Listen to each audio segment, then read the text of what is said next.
कौन पढ़ाई अतिथि देवो भव आ तमान समान ठारू खाद्य प्लेट छड़े नौच दियो ता खाद्य प्लेट दियो कहूची दुष्ट दियो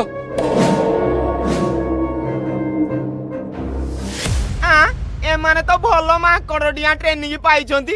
अरे तम माने ताजा को काई पळौछ एते सोफा बेड टेबुल चेयर पड़ुची एडी आसी बसुनो आसो आसो।